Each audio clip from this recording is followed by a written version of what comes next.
Hello friends, I am Shivani and मैं आपका बहुत दिल से स्वागत करती हूँ यहाँ पर। दोस्तों, आपने कभी कभी नोटिस किया होगा अपने लाइफ में कई बार ऐसा होता है कि हम कुछ भी नया काम शुरू करते हैं तो नेगेटिव पर्सन के लोग आते हैं और हमें डीमोटिवेट करने लगते हैं। मतलब कि लोग हमारे हौसलों को तोड़ने लगते हैं दोस्तों। दोस्तों, मैं आपको इस कहानी के बेस पे आपको समझाना चाहती हूँ कि दूसरों पर ना करें भरोसा, खुद में लाएं अंतिम विश्वास। मतलब कि मैं आपको एक कहानी आपको बताने वाली हूँ जो है मकड़ी और उसके जाले की कहानी। तो इसे दोस्तों आप सुनिए और मुझे बताइएगा कि आपको कैसी लगी है ये कहानी। चलिए दोस्तों, स्टार्ट करते हैं एक मकड़ी की कहानी। दोस्तों, एक मकड़ी एक बार अपना जाला बनाने का सही स्थान ढूंढ रही थी। वे एक ऐसा स्थान चाहती थी कि वो एक ऐसी जगह जाला बनाए जहाँ पर ढेर सारे मकड़ी मकोड़े और मक्खियाँ आकर उसके जाले में फंस जाएं। इस तरह उसका जीवन मज़े से बीत जाएगा। यही वो सोचने लगी। मकड़ी को एक घर में एक कोना बेहद पसंद आ गया। उसने वहाँ जाला बनाने की तैयारी करना शुरू कर दिया। उसने वहाँ जाला बनाना शुरू कर दिया, तभी वहाँ से एक बिल्ली गुजरी और मकड़ी को देखकर जोर जोर से हंसने लगी। मकड़ी ने जब बिल्ली से उसके हंसने का कारण पूछा, तब बिल्ली ने कहा कि मैं हंस रही हूँ तुम्हारी बेवकूफ़ी पर। यह घर इतना साफ सुथरा है, यहाँ तुम्हें दिखाई नहीं देता है। यहाँ तुम्हारे जाल में कोई नहीं फंसेगा क्योंकि यहाँ कोई कीड़े मकोड़े और मक्खियाँ तो है ही नहीं। जब मकड़ी ने ये बात सुनी तो उसने जाला बनाने का विचार भी त्याग दिया। साथ ही साथ उसने दूसरी जगह तलाशना भी शुरू कर दिया। उसने घर के बरामदे में एक लगी खिड़की देखी और वहां जाला बनाना शुरू कर दिया। जब उसने आधा जाला बना लिया तब एक चिड़िया आई और वहां आकर उसका मजाक उड़ाने लगी। चिड़िया ने कहा कि यहाँ तेज हवा चलने से तुम्हारा जाला उड़ जाएगा, तो यहाँ जाला क्यों बुन रही हो।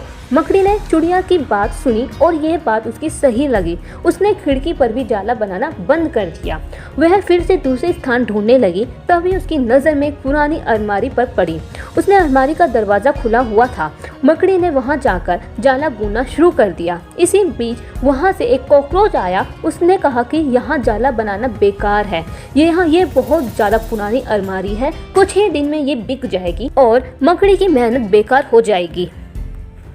मकड़ी ने कॉकरोच की बात भी मान ली। उसने फिर से दूसरा स्थान खोजा, लेकिन इसमें पूरा दिन निकल गया था।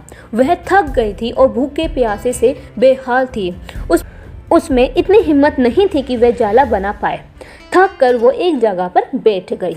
यहाँ पर एक चींटी बैठी थी। मकड़ी को देख चींटी ने कहा कि वो है सुबह से मैं तुमको देख रही हूँ। जैसे ही तुम जाला बनाना शुरू करती हो वैसे ही कोई ना कोई आकर तुम्हें कुछ कहता है और तुम्हें अपना काम आधा अधूरा छोड़ देती हो।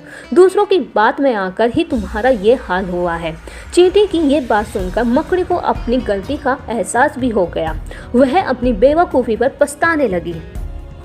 दोस्तों, मैं सिर्फ इस कहानी से आपको यही बताना चाहती हूँ, कई बार ऐसा होता है कि हम कुछ भी नया काम शुरू करते हैं तो हमारे नेगेटिव पर्सन जो होते हैं हमारी लाइफ में, वो लोग आते हैं और हमें डीमोटिवेट करने लगते हैं। लोग हमारे हौसलों को तोड़ने भी लगते हैं। इतनी सभी बातों में आकर हम अपना काम को बीच में छोड़ देते हैं और दोस्तों इसी कारण हमारा समय निकल जाता है और हम पछताते रह जाते हैं। इसलिए दोस्तों, जब भी हम कोई नया काम शुरू करें तो पूर्ण सोच विचार करें और उसके बाद अंतिम विश्वास और दृढ़ विश्वास के साथ काम करने लग जाएं। मैं आशा करती हूँ दोस्तों कि आपको मेरी ये स्टोरी बहुत ही अच्छी लगी होगी। अगर आपको ये स्टोरी बहुत अच्छी लगी है तो प्लीज़ मुझे कमेंट के माध्यम से ज़रूर बताइएगा और लाइक और शेयर करना मत भूलिएगा दोस्तों। तो चलिए दोस्तों, मैं अलविदा लेती हूँ। Bye bye, take care, thank you so much. अब हम मिलते हैं नेक्स्ट वीडियो में।